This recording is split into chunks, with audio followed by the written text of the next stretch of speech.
नमस्कार दोस्तों, आज हम लोग पढ़ने वाले हैं भौतिक मापन के बारे में। आइए दोस्तों शुरू करते हैं। भौतिक मापन क्या होता है? मापन अर्थात मेजरमेंट क्या होता है? किसी भौतिक राशि का परिमाण संख्याओं में व्यक्त करना मापन कहलाता है। अब भौतिक राशि क्या क्या हो सकती है? जैसे दूरी हो सकता है, किलोग्राम हो सकता है, विस्थापन हो सकता है। वो भौतिक राशियों को संख्याओं में व्यक्त करना ही मापन कहलाता है। अब जैसे कोई दूरी तय की गई है, अब कितने समय में तय की गई? 5 मिनट, 10 मिनट, ठीक है। क्या कह रहा है? परिमाण को संख्याओं में व्यक्त करना ही मापन कहलाता है। अब समय को किसमें व्यक्त करेंगे? जैसे 5 मिनट, 10 मिनट, ठीक है, तो वो संख्याएं हो गई। अब कोई जैसे वस्तु का द्रव्यमान है, अब उसका द्रव्यमान किलोग्राम में व्यक्त करेंगे ना, 5 किलो का है, 10 किलो का है, 20 किलो का है, तो वो संख्याओं में व्यक्त करना ही मापन कहलाता है। ठीक है। अब मूल राशियां, फंडामेंटल क्वांटिटीज, ठीक है, ये क्या होती हैं? वे राशियां जो किसी अन्य राशियों से मिलकर ना बनी हो, मूल राशियां कहलाती हैं। जैसे लंबाई, अब लंबाई किसी और राशि से मिलकर नहीं बनी है, लंबाई मूल राशि है, ठीक है। द्रव्यमान, समय आदि, ठीक है, ये सब मूल राशियां हो गई। उसके बाद व्युत्पन्न राशियां क्या होती हैं? व्युत्पन्न राशियां वे राशियां होती हैं जो मूल राशियों से मिलकर बनी होती है या उनकी सहायता से बनी होती है। व्युत्पन्न राशियां वे राशियां होती हैं जो मूल राशियों की सहायता से बनी होती हैं, ठीक है। जैसे क्षेत्रफल, अब क्षेत्रफल कैसे बनता है? लंबाई गुणे चौड़ाई, लंबाई गुणे चौड़ाई, तो ये व्युत्पन्न राशियां है। आयतन, लंबाई गुणे चौड़ाई और गुणे ऊंचाई, ये मूल राशियों से मिलकर आयतन बना है। और दूरी, दूरी किस, जैसे विस्थापन बटे समय, दूरी का मात्रक क्या होता है? विस्थापन बटे समय, तो ये मूल राशियों से मिलकर बना है ना। तो वे राशियां जो मूल राशियों से मिलकर या उनकी सहायता से बनी होती है वे व्युत्पन्न राशियां कहलाती है, ठीक है। आशा करता हूं आप लोगों को ये अच्छे से समझ में आया होगा। अब उसके आगे पढ़ते हैं हम लोग मात्रक। मात्रक क्या होता है? मूल राशियां अर्थात चाहे मूल राशियां हो चाहे व्युत्पन्न राशियां हो, राशियों को व्यक्त करने के लिए जो इकाई मानक के रूप में प्रयोग की जाती है उसे मात्रा कहते हैं, ठीक है। जैसे दूरी को किसमें नापते हैं? मीटर में। समय को किसमें नापते हैं? सेकंड में। और द्रव्यमान को किसमें नापते हैं? किलोग्राम में। तो वो मात्रक है, ठीक है। इकाई में व्यक्त करना ही मात्रक कहलाता है। अब मात्रक कितने प्रकार के होते हैं? 3 प्रकार के मात्रक होते हैं, मूल मात्रक, व्युत्पन्न मात्रक और पूरक मात्रक। मूल राशियों से उत्पन्न मात्रक मूल मात्रक कहलाते हैं और व्युत्पन्न राशियों से उत्पन्न मात्रक व्युत्पन्न मात्रक कहलाते हैं, ठीक है। और पूरक मात्रक वे होते हैं जो इन दोनों से बिल्कुल भी संबंध ना हो, ये अलग होते हैं दोनों से, ठीक है। जैसे कोण, कोण को किसमें नापते हैं? रेडियन, और इसका प्रतीक क्या होता है? इकाई क्या होती है? RAD, रेड, ठीक है। घन कोण, घन कोण को किसमें नापते हैं? स्टेरेडियन में, ठीक है। और यह SR इसकी इकाई होती है, ठीक है, जिसको प्रतीक बोलते हैं। आइए इसमें पहले आइए मूल मात्रक में, ठीक है, उसको बाद में पढ़ेंगे। मूल मात्रक की संख्या कितनी होती है? 7 होती है। टोटल मूल मात्रकों की संख्या कितनी होती है? 7 होती है। आइए उसको इसमें पढ़ते हैं, ठीक। इधर लिखे हैं मूल राशियां, इधर उनके मात्रक, इनकी इकाई और विमा। विमा भी बहुत ही महत्वपूर्ण है, विमाएं भी एग्जाम में पूछ लिए जाते हैं, ठीक है। लंबाई, पहली मूल राशियां क्या है? लंबाई। और लंबाई का मात्रक क्या होता है? सभी को पता है दोस्तों, मीटर। लंबाई किसमें मापी जाती है? मीटर में नापी जाती है, ठीक है। और इसकी इकाई क्या होती है? M, इसकी इकाई क्या होती है? मीटर ही, ठीक है। और इसकी विमा क्या होती है? L से, ठीक है, इसकी विमा L से नापते हैं। और विमा तब पूरा होगा जब दोनों तरफ से ये ऐसे डिब्बा बंद होगा, ठीक है। अगर विमा में ये डिब्बा नहीं लगेगा तो ये अधूरा माना जाता है, समझ गए, ठीक है। उसके बाद द्रव्यमान, द्रव्यमान को किसमें नापा जाता है? तो किलोग्राम, द्रव्यमान को किसमें नापा जाता है? किलोग्राम। और इसकी इकाई क्या होती है? केजी, ठीक है। और इसकी विमा क्या होती है? M, ठीक है। उसके बाद समय, समय का मात्रक क्या होता है?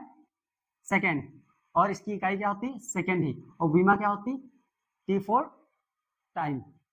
उसके बाद ताप, ताप का मात्रक क्या होता है? केल्विन, और इसे इसकी इकाई के होती है और विमा भी के होती है। अब ताप जो मानव शरीर का ताप होता है वो किसमें मापा जाता है, तो फ़ारेनहाइट में नापा जाता है। ठीक है, मानव शरीर का ताप किसमें मापा जाता है, फ़ारेनहाइट में मापा जाता है। याद रखना दोस्तों, क्वेश्चन में पूछ लिया जाता है। विद्युत धारा, विद्युत धारा का मात्रक क्या होता है, एम्पियर होता है, और इसकी इकाई ए होती है, विमा आई होती है। ठीक है, एम्पियर आई से प्रदर्शित किया जाता है। और ज्योति तीव्रता, ज्योति तीव्रता दोस्तों कई बार एग्जाम में पूछ लिया जाता है, इंपॉर्टेंट है दोस्तों, इसको याद रखना है। ये दोनों बहुत ही इंपॉर्टेंट हैं। ज्योति की तीव्रता को किसमें मापते हैं, कैंडिला में, और इसकी इकाई होती है CD, और इसकी विमा होती है C। ठीक है, पदार्थ की मात्रा, पदार्थ की मात्रा का मात्रक होता है मोल, और इसको किसमें, इसकी इकाई को व्यक्त करते हैं N में, और इसकी कोई विमा नहीं होती है। दोस्तों ये 7 प्रकार के मूल मात्रक हैं जो हमें याद रखना है, और इन्हीं से पेपरों में पूछे जाते हैं। ठीक है, तो ये हो गए मूल मात्रक। अब व्युत्पन्न मात्रक क्या होते हैं, वे मात्रक जो व्युत्पन्न राशियों से उत्पन्न होते हैं व्युत्पन्न मात्रक कहलाते हैं। दोबारा दोस्तों बता रहा हूँ, वे मात्रक जो व्युत्पन्न राशियों से उत्पन्न होते हैं, व्युत्पन्न राशियों से उत्पन्न होते हैं, वे व्युत्पन्न मात्रक कहलाते हैं। जैसे क्षेत्रफल, अब क्षेत्रफल का फार्मूला क्या होता है, लंबाई गुणे चौड़ाई। ठीक, लंबाई गुणे चौड़ाई।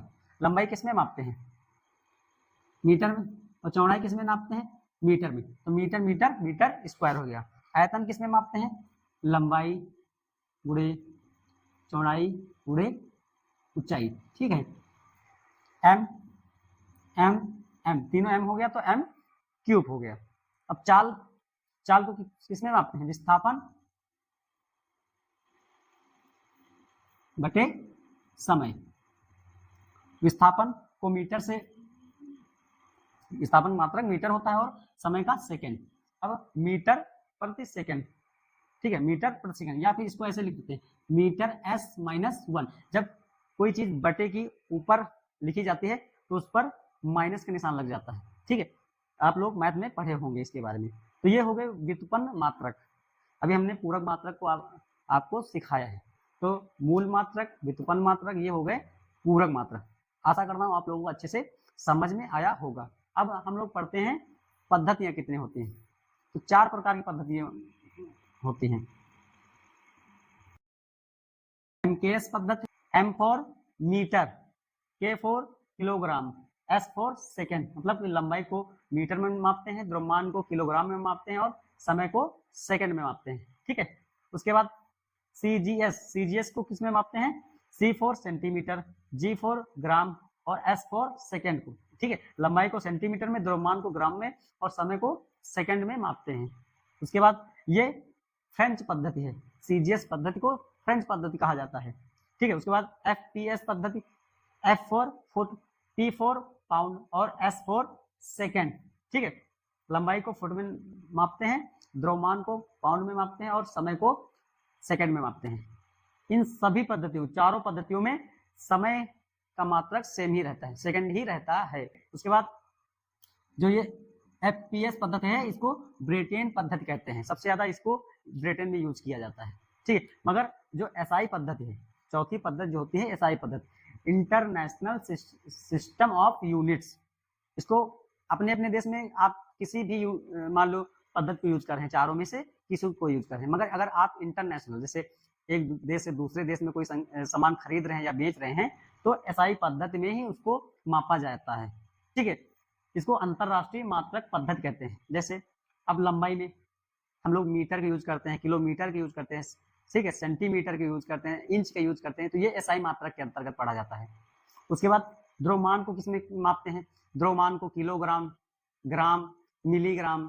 ठीक है, तो ये हो गया द्रव्यमान को नापने की इकाई। ठीक है, और समय, समय को किसमें नापते हैं, जैसे सेकंड, मिनट, घंटा, दिन, साल। ये हो गया अंतरराष्ट्रीय पद्धति। समझ गए। अब कुछ महत्वपूर्ण क्वेश्चन है जो एग्जाम में पूछ लिए जाते हैं। ये तीनों ही बहुत ही महत्वपूर्ण हैं, इंपॉर्टेंट हैं दोस्तों, इनको याद रखना है। ठीक है, प्रकाश वर्ष, एक प्रकाश वर्ष किसे कहते हैं, तो प्रकाश द्वारा एक वर्ष में निर्वात में तय की गई दूरी को प्रकाश वर्ष कहा जाता है। दोबारा दोस्तों याद रखना, प्रकाश द्वारा एक वर्ष में निर्वात में तय की गई दूरी को प्रकाश वर्ष कहा जाता है। अब प्रकाश वर्ष 9.46 इंटू 10⁻15 मीटर होता है। एक प्रकाश वर्ष कितना होता है? तो 9.46 इंटू 10⁻15 मीटर होता है। याद रखना दोस्तों, बहुत ही महत्वपूर्ण है। उसके बाद ये खगोलीय दूरी किसे कहते हैं? अगर दोस्तों आप लोगों ने जियोग्राफी में पढ़ा होगा कि पृथ्वी की सूरज से 3 दूरियां होती हैं, अधिकतम दूरी, न्यूनतम दूरी और एवरेज दूरी। तो सूरज और पृथ्वी की एवरेज दूरी को खगोलीय दूरी कहते हैं। ठीक है, तो एवरेज दूरी किसे कहते हैं? खगोलीय दूरी को। सूर्य और पृथ्वी की एवरेज दूरी को खगोलीय दूरी कहते हैं। ठीक है दोस्तों। उसके बाद एक पार्सेक दूरी क्या होता है? तो 3.26 प्रकाश वर्ष। एक पार्सेक बराबर होता है 3.26 प्रकाश वर्ष। और दूरी की सबसे बड़ी इकाई होती है। दूरी की सबसे बड़ी इकाई क्या होती है? तो पार्सेक होती है। 4 क्वेश्चन दोस्तों यहीं से बन गए। ठीक है, 3 तो ये हो गए, और दूरी की सबसे बड़ी इकाई क्या होती है? पार्सेक होती है। आशा करता हूँ आप लोगों को ये अच्छे से समझ में आया होगा। और ये जो मात्रक हमने बताए हैं, पहले हम लोग पढ़े थे मापन की परिभाषा। उसके बाद मूल राशियां क्या होती हैं, व्युत्पन्न राशियां किन्हें कहते हैं। ठीक है, उनके बाद मात्रक पढ़े थे, मूल मात्रक, व्युत्पन्न मात्रक, पूरक मात्रक। ठीक है, मूल मात्रक सबसे महत्वपूर्ण है। ये कितने होते हैं? 7 होते हैं। इधर मूल राशियां दी गई, ये मात्रक हैं, ये इनकी इकाई है, और ये इनकी विमाएं हैं। विमाएं दोस्तों पूछ लिया जाता है पेपरों में, याद रखना है। और पद्धतियां कितनी दी गई हैं? 4 प्रकार की पद्धतियां दी गई हैं। ठीक है, MKS पद्धति याद रख, बहुत जल्द आसानी से हो जाएगा। M फॉर मीटर, ठीक है, K for kilogram, S for second. ठीक है, CGS में C for centimetre, G for gram और S फॉर समय, सेकेंड। ये फ्रेंच पद्धति है। FPS, F for foot, P for pound और S फॉर सेकेंड। ये ब्रिटेन पद्धति। SI पद्धति को इंटरनेशनल पद्धति करते हैं, जो हम लोग यूज करते हैं। ठीक है, तो आप लोगों को अच्छे से ये समझ में आया होगा, आशा करता हूँ। धन्यवाद दोस्तों।